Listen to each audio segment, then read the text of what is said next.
bago po tayo dumako sa ating message, so konting testimony lang. Salamat po sa Panginoon dun sa event kahapon. Nabigyan po tayo ng pagkakataon na maka-attend po sa conference sa Batangas, sa Malvar, doon po sa SIDFK. So, kumbaga, not formally tayo po ay member ng SIDFK, but tayo po ay nabigyan po ng pagkakataon na maka-attend sa pamamagitan po ni na Pastor Jerry at ni Sister Lucille sa Tanawan. So, God's grace, talaga nagpapasalamat po ako sa Panginoon dahil aside po doon sa conference ay may mga, sabi nga, statements din or encouragements din na nangyari po sa amin through Pastor James Sister Lucille regarding po sa kanilang experience sa pag-attend po ng mga conferences. At ang sabi nga po nila is ang pinaka-highlight talaga ng ating pagpunta doon is the Word of God. So, na meron tayong mga magigiting na lingkod ng Diyos na ginagamit para maghatid ng kanyang salita. And marami tayong makukuha, marami tayong matututunan. And truly, sa biyaya po ng Panginoon ay napakalaking encouragement po. Ang event po kahapon. So, yung ginamit po ng Panginoon kahapon na speaker na kahit hours na lang ay lilipad na siya pauwi ng Amerika, ay nandun pa rin yung kanyang time at talagang ginamit po siya ng Panginoon para po sa mensahe about faithful till the last call. So that is the team. Yun po yung team kahapon. Si Dr. Gapulan. So siya po ay naka-based sa Houston, Texas. Pero siya po ay Pilipino. Siya po ay graduate ng Dome Baptist Church school, seminary sa Iloilo. Okay? Purihin po ang Panginoon. Purihin po ang Panginoon sa lahat ng ating testimonies. So ngayon po, buksan po natin mga kapatid sa Book of Acts. So dito po tayo mag-focus sa ating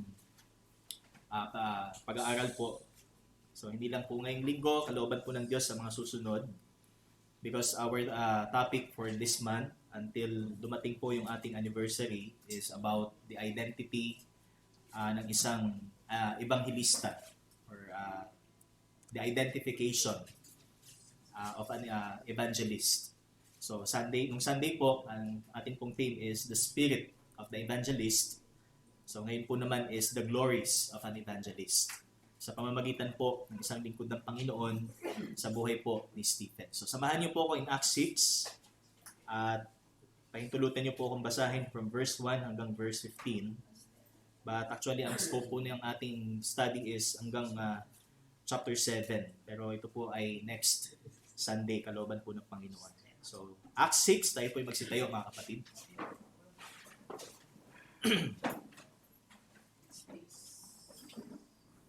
Sa Tagalog po ay aklat ng mga gawa.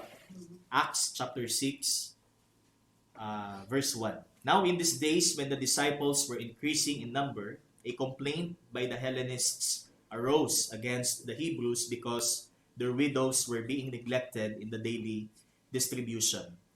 And the 12 summoned the full number of the disciples and said, "It is not right that we should give up preaching the word of God to serve tables. Therefore, brothers, speak out from among you 7 men of good repute, full of the Spirit and of wisdom, whom we will appoint to this duty. But we will devote ourselves to prayer and to the ministry of the word." And what they said pleased the whole gathering, and they chose Stephen, a man full of faith and of the Holy Spirit, and Philip, and Prochorus, and Nicanor, and Timon, and Parmenas, and Nicholas, a proselyte of Antioch. These they set before the apostles, and they prayed and laid their hands on them. And the word of God continued to increase, and the number of the disciples multiplied greatly in Jerusalem, and a great many of the priests became obedient to the faith. And Stephen, full of grace and power, was doing great wonders and signs among the people. Then some of those who belonged to the synagogue of the freedmen, as it was called, and of the Cyrenians, and of the Alexandrians, and of those from Cilicia and Asia rose up and disputed with Stephen, but they could not withstand the wisdom and the spirit with which he was speaking. Then they secretly instigated men who said, "We have heard him speak blasphemous words against Moses and God. And they stirred up the people and the elders and the scribes, and they came upon him and seized him and brought him before the council, and they set up false witnesses who said, "This man never ceases to speak words against this holy place and the law. For we have heard him say that this Jesus of Nazareth will destroy this place and will change the customs that Moses delivered to us." Verse 15, "And gazing at him, all who sat in the council saw that his face was like the face of an angel." Amen. Purihin po ang Diyos. Tayo po'y manalangin. Aming Diyos, marami pong salamat sa umagang ito. Salamat po sa mapagpalang oras muli na inyo pong pinagkalob sa amin para pag-aralan, pagbulay-bulayan ang inyo pong salita.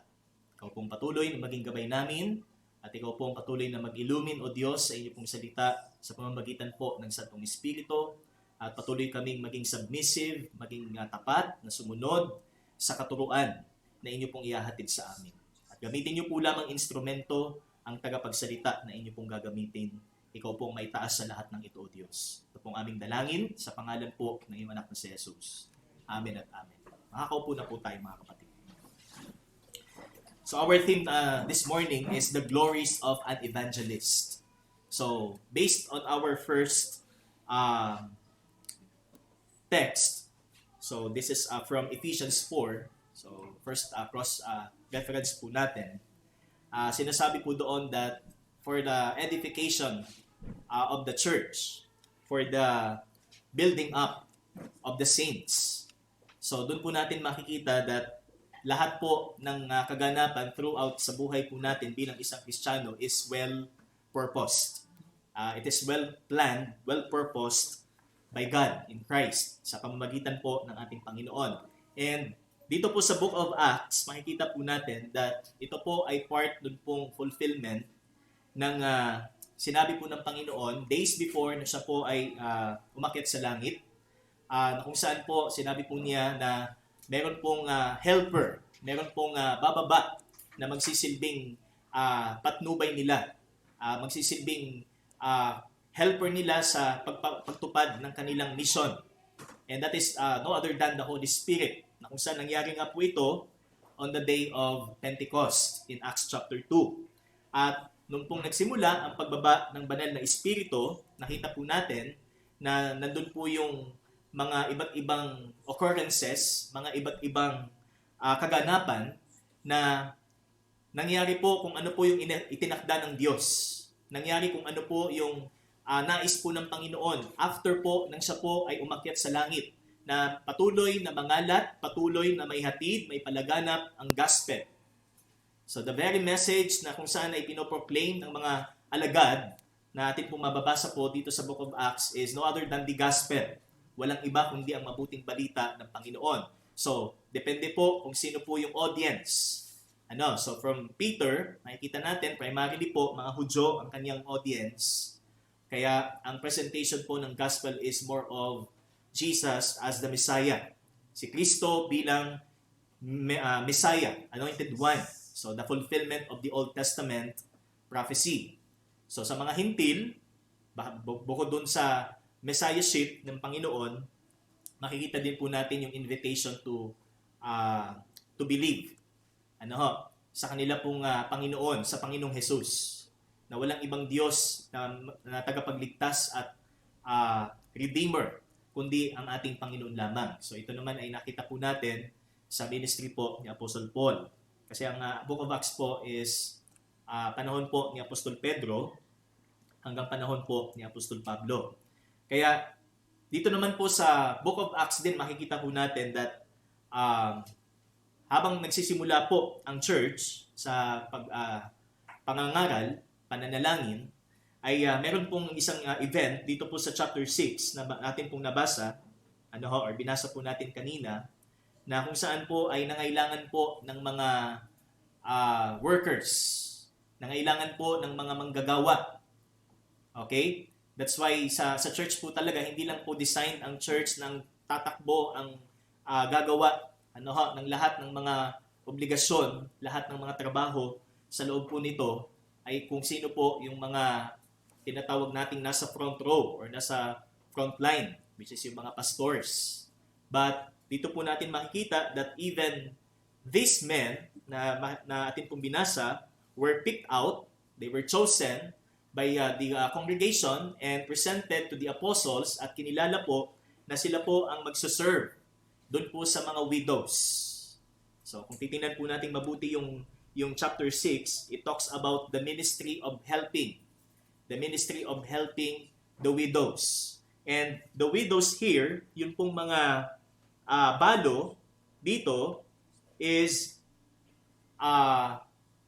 sabi po dito is, sa verse 1, now in these days, when the disciples were increasing in number, a complaint by the Hellenists arose against the Hebrews because their widows were being neglected in the daily distribution. So, ang makikita po natin naging decision po dito is para hindi po magkaroon ng conflict between the Hebrews and the Hellenists, ang pinili po nila na mga servants ay mga Hellenists. Okay? So itong mga Hellenists, mga kapatid, hindi po ibig sabihin hindi sila Jew. Mga Hudyo din po ito. Ang kaibahan lang po ng mga Hellenists is that they speak, sabi nga, they were able to speak Greek. So may kakayanan silang magsalita ng Griego. Meron din silang background about the customs and traditions and culture of Greek. So yun po yung kaibahan ng Hellenist sa Hebrews. But lahat po sila ay mga Hudyo. Para ma-counterbalance yun pong conflict between these Hebrew people na Kristiyano and yung pong mga Hellenist, ang in-appoint ay mga Hellenist Jews. At isa po dito ay si Stephen. So 7 men, makikita po natin sa verse 5. And what they said pleased the whole gathering, and they chose Stephen, a man full of faith and of the Holy Spirit. So 7 men, pero ang makikita po natin sa entire scripture po ay ang mas detailed ang kanilang service is Stephen and Philip. So the rest, yung 5, ay hindi na po nabanggit sa saan mang part ng Book of Acts. Pero si Stephen po at si Philip, so mababasa po natin siya sa mga succeeding chapters or passages. And isa nga po yung ating magiging modelo sa ating mensahe ngayong pong umaga. That's why our theme again is the glories of an evangelist, which sabi nga talks about Stephen or the life of Stephen. So our purpose or objective, brothers and sisters, is to appropriate the testimony and spiritual enablement given by God's grace in reaching the lost for Christ. So not only that we are called to evangelize the lost, but there are other spiritual gifts. Meron pa tayong mga kaloob na spiritual na magagamit po natin to reach people para maabot natin po yung mga taong wala pa sa Panginoon. That's why nandun po yung tinatawag nating flexibility ng church. Hindi lang pure gospel presentation. So meron po tayong iba't ibang ministries na maaaring gamitin para po makapag-invite ng mga tao. Makapag-reach po tayo doon sa mga tao na hindi lang ang matap natin is yung kanilang pangangailangang physical.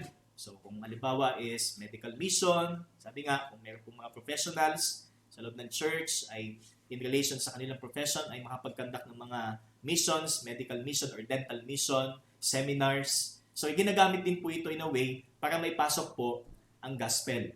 Kaya hindi po magiging hindrance or barrier po yung profession.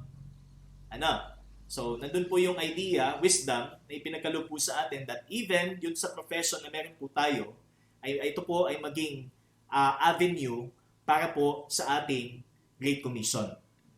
Amen?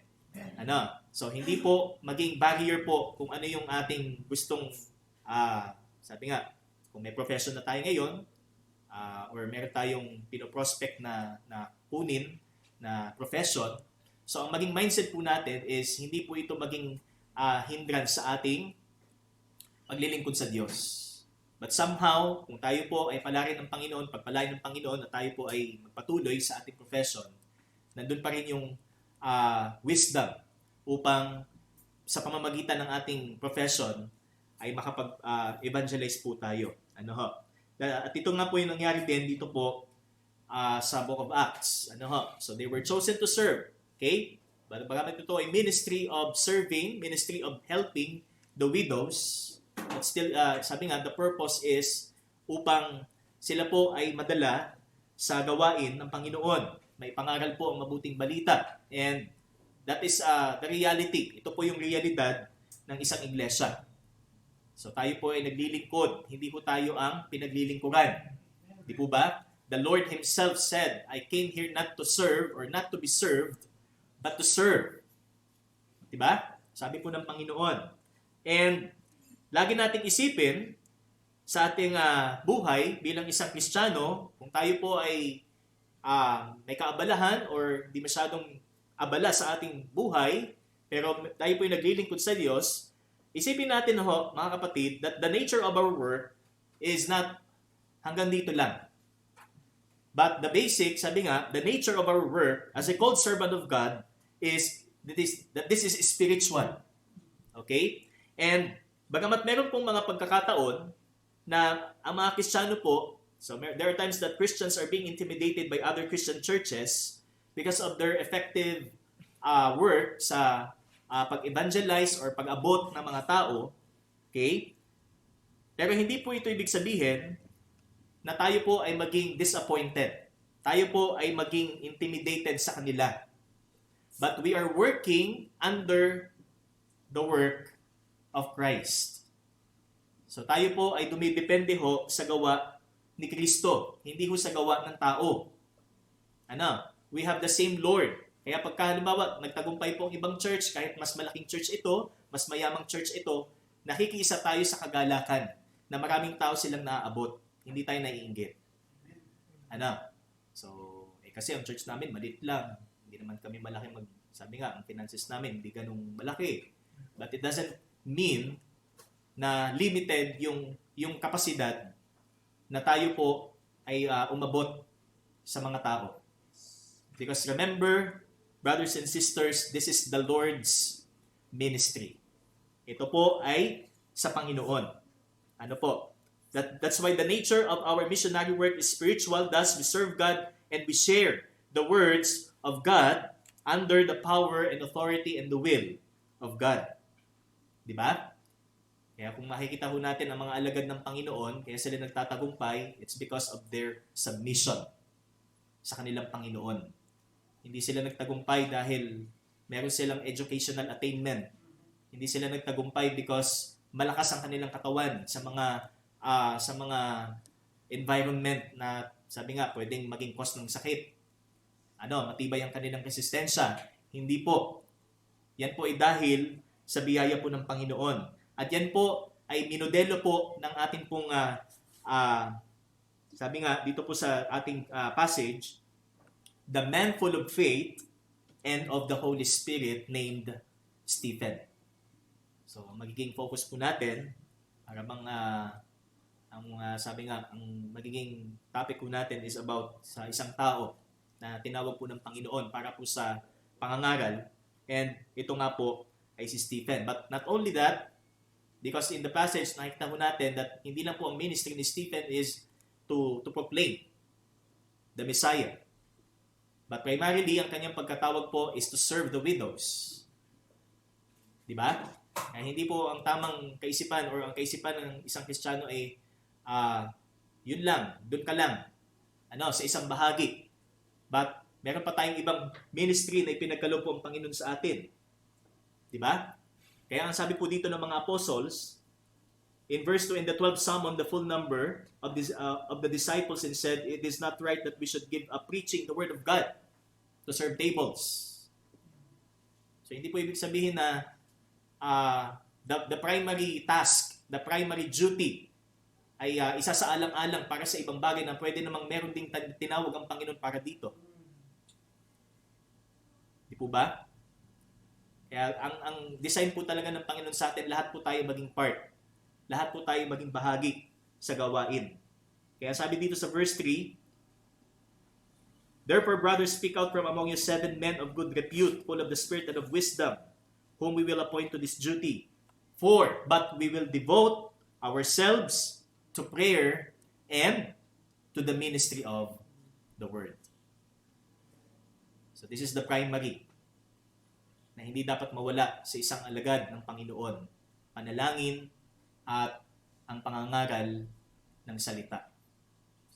Kaya dito natin makikita that church is primarily ministering people by evangelism, through evangelism. So meron din po itong prayer. Hindi po pwedeng maghiwalay ito. Kasama po ang mabigat nating panalangin para po sa kaligtasan ng mga taong ito. And hindi po doon nagtatapos. Meron pa hong mga tinatawag tayong gifts, which includes yung ating gift of helps, gift of serving, encouraging people. But ang pinaka-ultimate purpose natin ay madala po sila sa Panginoon. Okay? So, dito po sa ating passage or sa ating pong message, mga kapatid, meron po tayong 6 glories or 6 qualities na makikita sa katauhan po ni Stephen. And the first 3, ang atin pong matutunghayan po sa umaga pong ito. So, makikita po natin throughout the passage. Chapter 6 and 7 of the book of Acts. But now, tayo po ay magpo-focus lang dito po sa chapter 6. So, tingnan po natin sa verse 3. Muli, sabi po dito, Therefore, brothers, speak out from among you 7 men of good repute, full of the Spirit and of wisdom, whom we will appoint to this duty. So, hindi ho basta-basta ho ang pagtatalaga. Sa isang taong bahagi ng church para ho i-appoint, i-delegate sa isang ministeryo o sa ibang bahagi ng ministeryo. Kaya kundi ang makita ho natin is meron pong qualification. Right? There are qualifications, which is in verse 3, 7 men of good repute, full of the Spirit and of wisdom.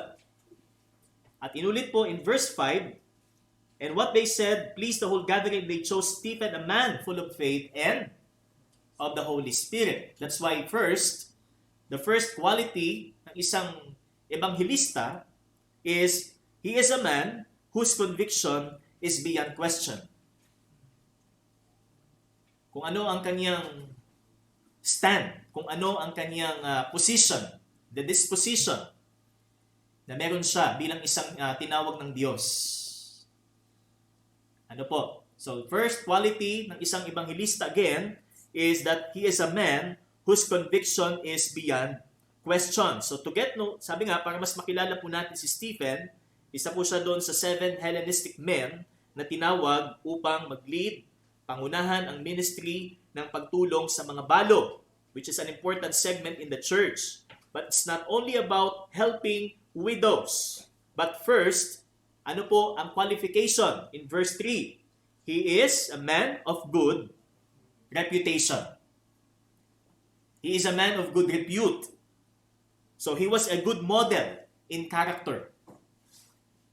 Kaya hindi ho basta-basta ho ang maging minister. Hindi ho basta-basta ho ang maging servant ng Diyos, ng Panginoon. Meron po tayong tinatawag na qualification upang tayo po ay maging lingkod ng Panginoon. Because ang ating pong purpose is to present ourselves as a pleasing sacrifice to God. May handog natin ang ating sariling kalugod-lugod sa Panginoon, not only individually, sabi nga, hindi po bilang iisa tayo, but bilang isang katawan ng Panginoon. So, let me read you 1 Timothy chapter 3. So, bagamat ito po ay para sa mga overseers, so the duty of overseeing, sabi nga, ginagawa po ng mga deacons, pastors. So sabi dito, the saying is trustworthy. If anyone aspires to the office of overseer, he desires a noble task. Therefore, an overseer must be above reproach, the husband of one wife, sober-minded, self-controlled, respectable, hospitable, able to teach, not a drunkard, not violent, but gentle, not quarrelsome, not a lover of money. He must manage his own household well, with all dignity, keeping his children submissive. For if someone doesn't know how to manage his own household, how will he care for God's church?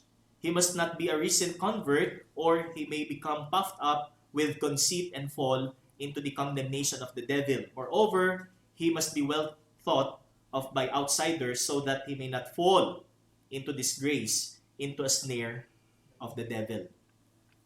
So, dun sa mga nag-a-aspire na manguna sa church, sa mga nag-a-aspire ho na magkaroon po ng position sa loob po ng church, then this is what the Bible says para sa isang overseer or sa isang servant ng Panginoon. Kinakailangan siya po ay merong irreproachable character. Dignified sa ibang salita. Pero alam naman po natin that even overseers, pastors, servants of the Lord are susceptible na magkasala. 'Di ba? Kaya talagang nandun lagi yung bigat, nandun lagi yung weight ng tawag ng Panginoon na sa pangunguna po sa iglesia, hindi ho ito dahil nakapagbasa ka ng Biblia. Hindi dahil marunong kang mag-interpret ng Bible or marami kang mga theologians na napakinggan. So hindi lang po yun yung qualification, but first here is kailangan tayo po ay isang modelo sa ating character. And one of those was Stephen. Okay? So nandun po yung consistent na pagsunod po ng church doon sa qualification. Kung paano po itinuro sa kanila ng Panginoon. Kaya mahirap. Mahirap ang paglilingkod. Lalo't kung sa paglilingkod natin, wala tayong consciousness. Wala tayong sensitivity sa ating paglilingkod. Hindi tayo sensitibo sa ating pinaglilingkuran. Hindi tayo sensitibo sa pangangailangan doon sa mga dapat nating bigkasin para sa kanila. So, yun po yung idea, mga kapatid. So, he is a man of good reputation. That's why his conviction is beyond question. So, walang ni isang katiting ng pagdududa sa kanyang paglilingkod sa Diyos dahil kilala niya ang kanyang pinaglilingkuran. And also, he is a man full of the Spirit and wisdom. So, he was having the gifts of the Spirit that pertains to his calling. He was chosen first for his faith, whom he believes, he obeys. Kung sino ang kanyang pinananaligan, siyang kanyang sinusunod. Ito po, si Esteban, that's why it says, he is a man of faith. And not only that, a man full of faith. Talagang wala siyang nikatiting na pagdududa or distrust sa Diyos na kanyang pinaglilingkuran. And full of the Holy Spirit. Meron siyang abilidad. Meron siyang kaloob dahil siya'y tinawag ng Panginoon. Kaya wala akong Kristiyanong inutil. Yan po ang ating isipin, mga kapatid. Walang Kristiyanong inutil. Wala akong Kristiyanong walang silbi. Sakit itong banggitin yan. Pagka halimbawa sabihin, pag sa bahay, anak, ano kang iyong magiging hinaharap? Anak, ano kang mangyayari sa iyo pag ikay lumaki? Ganyan na lang lagi. Diba? Paano ka na pag ikay nagkapamilya? Paano pa pag ikaw ay tumuntong na sa ganitong edad? Ano na mangyayari sa buhay mo? So, dapat ganun din yung isip natin sa church. Ano kaya magiging future natin bilang Kristiyano? Kung hindi tayo nagpapakaabala at nagsusumikap na makibahagi sa ministry. But Stephen, sabi dito, he is not only a man full of faith, but full of the Holy Spirit, and he performed all the gifts that he received mula sa Panginoon. Kaya nandun pa rin yung kanyang patuloy na pagtuklas ng kanyang kakayanan na ipinagkaloob sa kanya ng Panginoon. At ito'y kinilala po ng church na hindi lang siya para sa pangangaral, na kung saan matutunghayan po natin in chapter 7, kung paano po siya nangaral, but also serving, helping. Okay? So, again, Stephen was chosen first for his faith, whom he believes he obeys. Your conviction will be tested through your confession and character. So, yung ating dignidad, ang isang tinatawag nating factor kung paano po tayo magiging isang totoong ebanghilista o di kalidad na ebanghilista. Kaya, the glories of an evangelist. Kaya mga kapatid, how is our conviction? How is your conviction sa iyong pagkakilala sa Panginoon? At sa patuloy na pag-uusig sa iyo ng salita ng Panginoon na mamuhay alinsunod sa kaligtasan. So how? Kumusta? So that is the first point. He is a man whose conviction is beyond question. Nandun ang kanyang paninindigan, hindi lamang na alam niya ang Diyos na kanyang pinaglilingkuran, nandun din ang kanyang kagustuhan na paglingkuran ang Diyos sa maraming paraan sa abot ng kakayanang ibinigay sa kanya ng Panginoon. Okay? So in verse 5, sabi dyan, and what they said, pleased the whole gathering. They chose Stephen, a man full of faith and of the Holy Spirit. So hindi lang po si Stephen, pinakilalang man full of faith, but the other 6. And dito po sa verse, verse 8, so tingin po tayo sa verse 8, sabi dito, and Stephen, full of grace and power, was doing great wonders and signs among the people. So because this is the time kung saan ay the apostolic age. Ang church ay kakaumpisa pa lamang. At ang una ko talagang ginamit ng Panginoon para ang church ay ma-establish is ang mga apostles. Kaya sila po yung tinatawag na those who laid down the foundation. And sabi dito sa verse 8, Stephen, full of grace and power, was doing great wonders and signs. So, dito po natin makikita mga kapatid that yun pong power to show wonders and signs were not limited only sa apostles. Kasi si Stephen po, hindi po siya kasama sa 12. Hindi po siya kasama dun sa 12. Pero, meron din po siyang kapangyarihan upang magpakita ng mga tanda. Because it is from the Holy Spirit, it's from the source. Kaya pag binanggit po yung salitang spiritual gifts, hindi po ito apply doon sa napapanood natin sa TV, yung mga apparition. But ang connotation po kasi ng spiritual gifts is referring po doon po sa source. Doon po sa pinanggalingan ng kaloob. So sino po bang pinanggalingan ng kaloob? Holy Spirit. Kaya sa spiritual gifts. Kaya ang sabi dito, Stephen, full of grace and power, doing great wonders and signs among the people. So not only the quality of an evangelist is referring to his conviction, but also the nature of his commission. Kaya sabi dito is, he is a man whose commission is beyond nature. This is supernatural. Di ba? Kasi kaya po binigyan ng Panginoon, kaya binigyan po ng banal na espiritu ang mga alagad, ng mga apostles as well as the associates, including Stephen, ng mga kakayanan ito, ay upang talagang patunayan na ang salita ng Panginoon ay totoo.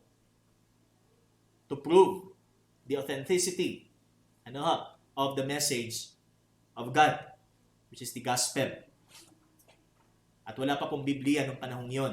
Kaya sa pamamagitan po nito, ay nandun po yung pagpapalagana po nila ng salita ng kaligtasan. So meron pong tinatawag tayong signs and wonders. So full of grace and power. So remember, na ito pong event na ito, excuse me, fulfillment po ito ng prophecy. So, nabanggit po ito ni Pastor Jack actually nung Wednesday yata yun. Na ito po ay prophecy from the book of Joel, chapter 2.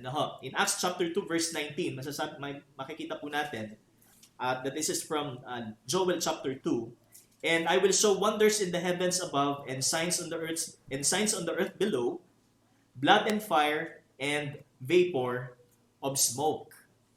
So, yun pong part, I will show wonders in the heavens above and signs on the earth below. So, ito po yung nangyari during the time of the apostles. Pero the second half or yung pangalawang part po ng verse 19, so ito pa yung hindi pa nangyayari. Ito po yung mangyayari pa lamang. Kasi ang book of Joel po is not yet completely fulfilled. May part lang ng prophecy na natupad, nangyari, and that is on the day of Pentecost. Pero hindi po lahat na nakatala doon sa prophecy na yon nangyari na. Meron pang part po na hindi pa. Kaya, yung pong sinasabi dito, full of grace and power, so this is a fulfillment of the prophecy. And having been filled with the Holy Spirit, Stephen, not only a man full of faith and of the Holy Spirit, he was performing great wonders and signs to authenticate the message of God. And through wonders, so para mas makita ho natin yung kahulugan, ano ba itong wonders and signs na ito? Ito ba'y katulad ng wonders and signs na sinasabi ng tao ngayon? Di ba? So, for example, 7 wonders of the world. 7 wonders of the ancient world. So, yun ba yung wonders doon? Yung definition ba is the same dito ba sa wonder? So, ito po yung ating makikita. So, the word wonders is the amazement people experience when witnessing supernatural works. Or in other words, miracles. Himala. So that is the word wonders. Kaya pagka halimbawa, namamangha ka, pag may nakikita kang kakaiba, diba? So that is the natural reaction ng isang tao. Kapag nakita ng tao, ay, gumaling nga. Ay, nakakita nga. Sabi nga, since birth, bulag yan. So, nandun yung tinatawag nating amazement. At yun yung word na wonder. So, nandun yung pagtataka ng mga tao. Nandun yung talagang, sabi nga, paano nangyari yun? Ano nangyari yun? Wala pa namang ophthalmologist yata nung panahon na yun eh. Nakakita. Since birth, bulag. The lame, sabi nga, pilay since birth, nakalakad. Di po ba? Sipin natin yung environment, yung atmosphere nung time na yon, walang doktor, mahirap. Tapos may biglang darating at nagpapagaling. At gumaling nga. Di po ba? So that is the amazement people experience. So that is the word wonders. Na si Stephen po ay isa din sa ginamit ng Diyos para magpakita ng mga ganitong bagay. And also signs. Signos, tanda. So ano naman po ito? It points to the power of God behind miracles. So sa pamamagitan ng himala, ipinapakita ho ng mga tandang ito kung kaninong kapangyarihan ang pinanggalingan nito at sino ang nasa likod ng mga ito. Okay? Marvels have no value unless they point to God and His truth. So walang kabuluhan, walang saysay. Kung hindi ito sa Diyos. Itong mga tandang ito. Kaya yun po yung purpose of showing signs and wonders in the apostolic age. Para ituro sa Diyos, sabi nga, pointing to God and to the truth of God, the Word of God. Hindi lang para magpamalas ng kakaiba o pambihirang kakayanan ng tao, kundi para ipakilala kung paano nangyayari ang lahat ng ito at kung sino ang nasa likod nito. Okay? That is the purpose, brothers and sisters. At yan po ay nangyari po sa buhay po ni Stephen. His commission is behind nature or beyond nature. Hindi may paliwanag ng kahit the laws of nature. Sabi nga, ng kalikasan. Paano nangyari yan? Yan ay kapangyarihan ng Diyos. Such works were often done by the Holy Spirit through the apostles and their associates to authenticate them as the messengers of God's truth. Bukod sa katotohanan, ang kanilang ipinapangaral, katotohanan din na sila ay mensahero ng Diyos. He had the gifts of showing supernatural works of God. Likewise, we have been endowed with spiritual gifts to show the authenticity of our calling. Bagamat wala na po yung signs and wonders, because that happened prior to the completion of the Bible, but the principle is still exists, sabi nga, sa atin. Na tayo, since na tayo po ay merong spiritual na kaloob, kailangan nating ipakita. Kailangan nating i-apply. Para patunayan na tayo po ay servant ng Panginoon. Na tayo po ay lingkod ng Panginoon. Amen? Amen. So, the nature of our commission. So, this is spiritual and we have the gifts. Meron tayong kaloob na atin pong gamitin para ma-fulfill po natin ang Great Commission. Okay? And number 3, in verse 15, so tingnan po natin sa verse 15. And gazing at him, all who sat in the council saw that his face was like the face of an angel. So the third quality or the third glory, what I mean sa salitang glory is the beauty of an evangelist, is referring to his composure. Referring to his countenance. When he stand, sabi nga, for the truth. Habang siya'y tumitindig para sa katotohanan, habang siya'y tumitindig para kay Kristo, kahit sa kanyang composure, sa kanyang aura, nandun pa rin na talagang pinapakita ho na talagang siya ay tinawag ng Panginoon. That's why number 3, he is a man whose composure is beyond normal. So paano po na nangyari itong countenance na ito ni Stephen na nung nakita ho siya nung nung council, so this council is the Sanhedrin. Ano po? Para siyang mukha ng anghel. Hindi siya mukhang fallen angel. Di ba? So ano po sabi dito sa verse 9? Matapos pong magpakita ng mga himala at ng mga tanda, si Stephen, some of those who belonged to the synagogue of the freedmen, and of the Cyrenians, and of the Alexandrians, and of those from Cilicia and Asia, rose up and disputed with Stephen. So, meron pong persecution na nag-arose laban po kay Stephen. But they could not withstand the wisdom and the spirit with which he was speaking. Pero hindi nila kayang tapatan ang kapangyarihan na lumulukob kay Esteban dahil ito ay ang banal na espiritu. Then they secretly instigated men. So talagang inano nila yung mga tao. We have heard him speak blasphemous words against Moses and God. Yan. So pinakatangan po si Stephen nitong mga Cyrenians, Alexandrians, freedmen, na siya daw po ay blasphemous. Sabi nga, blasphemer against God and Moses. And they stirred up the people and the elders and the scribes, and they came up upon him and seized him. So dinala siya, si Stephen, doon sa Sanhedrin, sa council. Okay? So Sanhedrin is the judiciary. Nung panahon po ng Hudyo. And they set up false witnesses who said, this man never ceases to speak words against this holy place and the law. So, bukod sa sinasabi pong blasphemer, ito pong si Stephen, hindi pa siya tumitigil na magsalita, magturo laban sa templo at sa kautusan. So, yun pong mga accusation na ibinabato sa kanya. And in verse 14, for we have heard him to say that this Jesus of Nazareth will destroy this place and will change the customs that Moses delivered to us. So dahil nangangaral po itong si Stephen, not only that he was appointed to serve widows, but also preaching the gospel, preaching Jesus.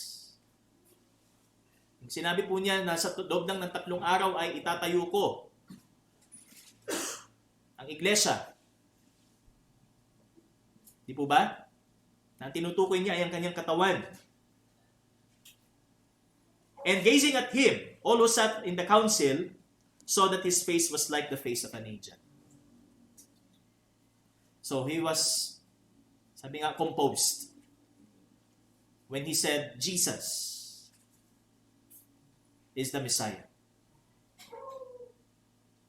Kahit maraming mga tao ang sumasalungat sa kanya, amid the false accusation of blasphemy and stirring up the people, and the elders and the scribes to drag him before the Sanhedrin, he remained calm and composed. So hindi siya natakot doon sa pagdadala sa kanya sa Sanhedrin.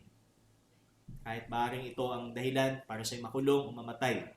Kung siya'y patawan ng mabigat na parusa dahil sa isang blasphemer. Remember, kapag ang isang tao po ay guilty ng blasphemy, nung panahon po ng Old Testament, ang ginagawa po sa kanya is stoning to death. Which is the pinakamabigat, the capital punishment sa mga Hudyo. Stoning to death. At ito nga po yung nangyari kay Stephen later on. Pero hindi po in accordance doon sa kanilang pagsunod sa kautusan, yung ginawa nila kay Stephen na pagbabato. That is out of anger. Outraged ang mga Hudyo nung ginawa nila yun kay Stephen. That is not in accordance doon sa law. Kaya yung injustice talagang nangyari din po kay Stephen. Kasi labag sa batas yun ng mga Hudyo, yung ginawa nila. Hindi naman yun sabi nga, sinunod nila yung kautusan, but they were, sabi nga, talagang gnashing their teeth. Galit na galit sila sa sinabi ni Esteban patungkol sa Panginoon. But here, before, sabi nga, bago po nangyari yun, nung siya po ay nasa Sanhedrin, habang sinasabi niya na ang Panginoong Jesus, ang Messiah, his face was like the face of an angel. So, hindi po ibig sabihin na naging anghel si Stephen. So, this is only a metaphor. Na tinutukoy po dito is yung countenance po ni Stephen habang ibinibigkas niya, itinuturo niya ang salita ng Diyos. That he remained calm and composed and at peace, presenting Jesus before the Sanhedrin and these people who dragged him. Kahit itong mga taong ito ang humila sa kanya, ang kumaladkad sa kanya patungo sa Sanhedrin. Sabi nga, he remained calm. Kalmado siya. Tayo kayo mga kapatid, sa ating evangelism. Narinig po natin yan sa mga patotoo ng ating mga nauna sa ating mga lingkod ng Diyos. Let me give you an example. Pastor Noah, pag siya po yung nagpapatuto, pag sila po yung nagpa-Bible study nung panahon po, nung nag-start pa lang po ang Herald, may nanunutok ng baril. Diba? Habang nananalangin ka, alam mong may nakatutok sa iyo, pero sabi nga, ano ang magiging response po natin pag may mga ganon? Tayo ba'y titindig pa rin para sa Panginoon? Tayo ba'y mananatiling composed sa pangangaral po natin ng salita ng Diyos? O tayo po ay atakbo? Tatakbo tayo. Okay? So Stephen's countenance is a great example to every Christian how to face persecution. Hindi po natin may iiwasan na kapag tayo po ay nagbabahagi ng gospel, even inside sa ating bahay, mag-arise po ang persecution. Be prepared. and stay calm. Ano? Hindi yung sabi nga, pag nanggigil sa iyo ang pinapangaralan mo ay tataasan mo din ang gigil. Ano? Papantayan mo din yung kanyang yung kanyang anger. So hindi po kasi si Stephen, kung nangaral siya, his face was like the face of an angel. Messenger of God. Diba? Kaya ang sabi nga po doon sa 2 Timothy, the Lord's bondservant must not be quarrelsome. How to settle disputes, how to settle conflicts. Pag magkaiba po ang ating tindig or position sa isang tao na siya hindi nakakilala sa Panginoon, ikaw nakakilala ka sa Panginoon. So, to be a bondservant of the Lord, it says, you must not be quarrelsome, but be kind to all, patient when wronged. In such a way, na pag ginawa natin ito, maaaring ito ang paraan ng Panginoon sa kanila upang sila ay magsisi sa kanilang kasalanan. Hindi yung gigil mo, o yung, sabi nga, yung emosyon mo, ang pipihit sa tao para madala mo siya sa Panginoon. O yung diskarte mo. Walang diskarte yung pinag-uusapan dito, mga kapatid. Ito'y gawa ng Panginoon. Kung may kakayanan tayong umabot sa tao, bigay ng Panginoon yan sa atin. Okay? Kung tayo man, hindi pinalad na magkaroon ng ganong kakayanan, it doesn't mean na wala tayong kakayanan. May kakayanan din po ibinigay sa atin ng Panginoon for the same purpose. Kaya wag nating alisin. Sabi nga, wag nating isipin na, sila lang naman ang may ganyan. Sila lang naman ang magaling ganito, ganyan. Kung Kristiyano ka, hindi tama pong sabihin yun because meron kang kaloob mula sa Panginoon. At ang kaloob na ibinigay sa iyo ng Panginoon ay upang gamitin para sa katuparan ng kanyang misyon sa iyo. O misyon sa mga tao. Okay? So, third, he is a man whose composure is beyond normal. So, these are the first three. Ito yung first na tatlo po natin na qualities ng isang ebanghilista regarding his conviction, regarding his calling, so yung kanyang character, yung kanyang gifts, yung kanyang kaloob na ipinagkaloob sa kanya, and yung kanyang composure. Habang sinasabi niya, sinisiwalat niya ang katotohanan ng Diyos. So the remaining three ay sa susunod na Sunday po, mga kapatid. Amen? Amen. So ito po ang isang tunay na ligtas, na tinawag to evangelize at isang ebanghilista. Taglay niya ang katotohanan ng Panginoon. Tayo po'y manalangin.